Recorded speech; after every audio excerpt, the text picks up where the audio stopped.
बिस्मिल्लाहिर्रहमानिर्रहीम। लाखों करोड़ों दुरूदो सलाम मोहम्मद मुस्तफ़ा सल्लल्लाहु अलैहि वसल्लम और आले मोहम्मद पर। मैं हूं उमर दराज गोंदल। आज ईद की छुट्टियां खत्म होने के बाद पहला वर्किंग डे है और जैसे ही वर्किंग डे का आगाज हुआ तो पहली खबर सुप्रीम कोर्ट से आई है। और आप जानते हैं कि ईद की छुट्टियों के दौरान चीफ जस्टिस की फैमिली को निशाना बनाया गया, उनकी जो सास है उनकी ऑडियो लीक की गई, फिर इसी तरह से कल भी एक ऑडियो जो है वो जारी की गई।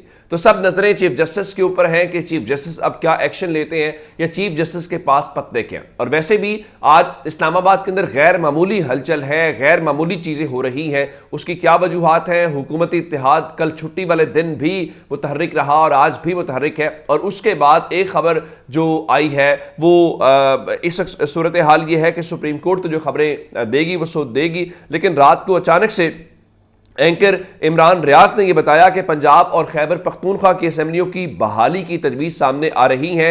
अगर पीटीआई तहरील शुदा असेंबलियों में दोबारा हुकूमत लेती है तो मेरी राय में यह फैसला अब उन्हें सियासी नुकसान देगा। पीडीएम ने एक शानदार चाल चली है, देखते हैं कि वो कितने कामयाब होते हैं या नहीं होते।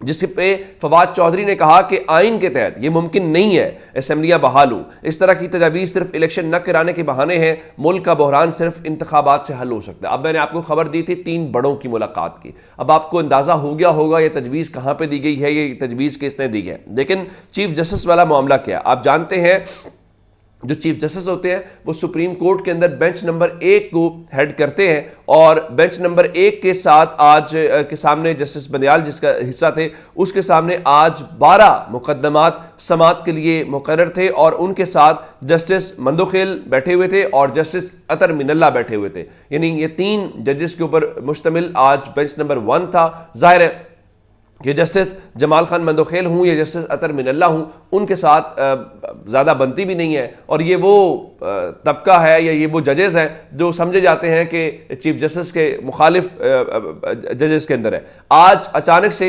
एक एलामिया जारी होता है सुप्रीम कोर्ट ऑफ पाकिस्तान की जानिब से और कहा यह जाता है कि तमाम केसेस जो बेंच नंबर 1 के सामने जो है वो लगे हुए थे उनको डी लिस्ट कर दिया गया है, यानी उनकी समाअत आज नहीं होगी। और काजी फाइज ईसा ऑलरेडी केसेस को नहीं सुन रहे, वो चैम्बर वर्क कर रहे हैं। तो ऐसे में होता क्या है कि जब सीनियर जज नहीं होता तो बाकी 2 जजेस केस की समाअत करते हैं, लेकिन ऐसा भी नहीं है। और कमरा अदालत के मुतालिक बताया गया कि उसको बंद कर दिया गया है। कमरा अदालत नंबर 1 जहां पे चीफ जस्टिस बैठते हैं उसको बंद कर दिया गया है, यानी इन जजेस को भी केस सुनने की वहां पे मौका नहीं दिया गया। वजूहात नहीं बताई गई, लेकिन अब तर्जुमान सुप्रीम कोर्ट ने बताया है कि जनाब चीफ जस्टिस ने कल का दिन अपने गांव गुजारा है, थोड़ी तबीयत उनकी नासाज है, उनको जुकाम है, बुखार है, जिसमें दर्द है, तो इस वजह से ज़रा हो रहा है। ये आप जानते हैं कि ऐसी चीज़ें क्यों होती हैं, या ये ईद के दौरान जो कोशिश थी चीज़ों को पैचअप करने की तो वो नहीं हुई। तब जाहिर है आर या पार के मामलात हैं। अब वो इस तरह से क्या कहते हैं कि डंग टपाव वाला काम नहीं चलेगा। तो चीफ जस्टिस को इनका जो ख्याल है कि वो इरिटेट कर लेंगे, तंग कर लेंगे, तो वो होते हुए दिखाई नहीं दे रहे। अब बहुत सारे लोग ये कह रहे हैं कि चीफ जस्टिस आज आराम करेंगे और कल हुकूमत की मंजी ठोकेंगे, इसलिए चीफ जस्टिस ने आज इन केसेस को डी लिस्ट किया है। और जिसका मतलब यह है कि आगे चल के आज हुकूमत के पास आखिरी दिन है बहुत सारी चीज़ों का। मिसाल के तौर के ऊपर कल हर सूरत आपको पैसे ट्रांसफ़र करके बताना है।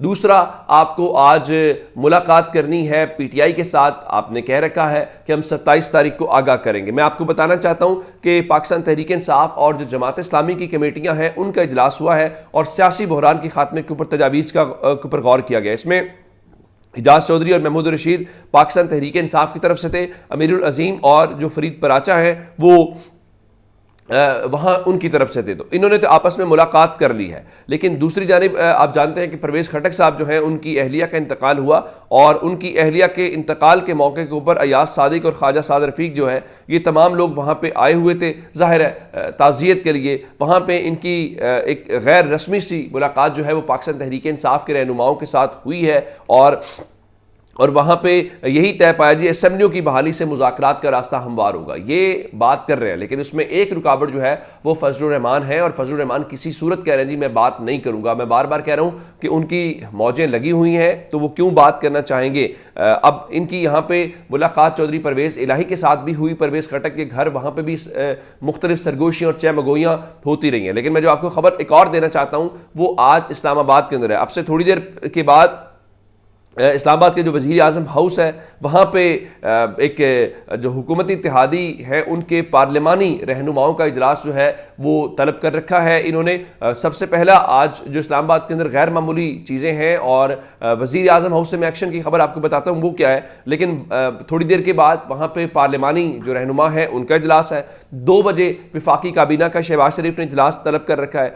3 बजे नून लीग ने अलग से अपने पार्लिमानी पार्टी का इजलास तलब कर रखा है, और 4 बजे फजलुर रहमान की जमात ने अपनी जो मजलिस से आमला है उसका इजलास तलब कर रखा है। और शाम 7 बजे आज शहबाज शरीफ जो है वो PDM के रहनुमाओं को इस सिलसिले में ईद मिलन इशाइया देंगे, और इसमें बुनियादी तौर पे वो तय हो पाना है कि जनाब देखें क्या हमें तहरीक इंसाफ के साथ मुज़ाकरात करने हैं या नहीं करने, जो कि फजलुर रहमान नहीं मान रहे और वो नहीं चाहते। ज़ाहिर है उनकी मौजें लगी, वो क्यों चाहेंगे, लेकिन पीपल्स पार्टी और दीगर जमातें चाहती हैं कि इसका हल निकाला जाए। दूसरी जानिब इस सब के बीच में आज 4 बजे कौमी असम्बली का इजलास भी है, और कौमी असम्बली का जो इजलास है उसका ज़ाहिरन तो 9 निकाती एजेंडा जारी किया गया है, और 9 निकाती एजेंडे के हवाले से जो चीज़ें हैं वो हमारे सामने आ जाएंगी। लेकिन आज मुमकिन तौर पे एतमाद का वोट ले सकते हैं शहबाज शरीफ, और एतमाद के वोट के मुतालिक जो MKM है जिसके मुतालिक मैंने आपको बता दिया था कि उनकी चाबी किसी और के पास है, वो तड़ियाँ तो ज़रूर लगा सकते हैं लेकिन इससे आगे नहीं चल सकते, और वो तड़ियाँ लगाने का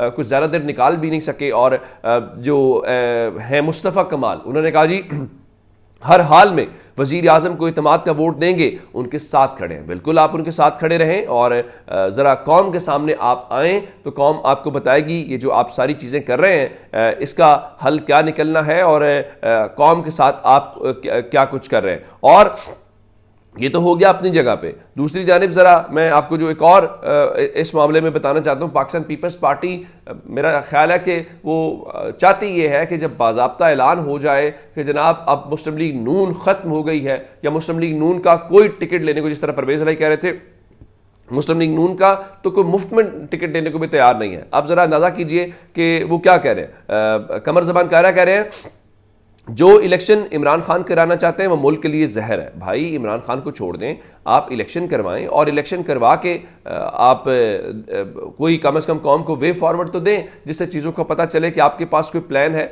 या फिर आपने सिर्फ और सिर्फ बातें ही करनी है, या आपने सिर्फ यही करना है कि गुजरात से चौधरी परवेज़ इलाही के जो करीबी साथी हैं अमजद परवेज़ बट वो लापता हो गए हैं, और बताया गया है कि उनके भाई ने इल्ज़ाम किया आयद किया कि उनके भाई को नामालूम अफराद ने अगवा कर लिया है। अमजद भाई परवेज़ बट के भाई ने रहमानिया पुलिस स्टेशन में अपने भाई के अगवा की दरख्वास्त भी दी है, और वहाँ पे ये मौक़िफ़ भी सामने रखा है।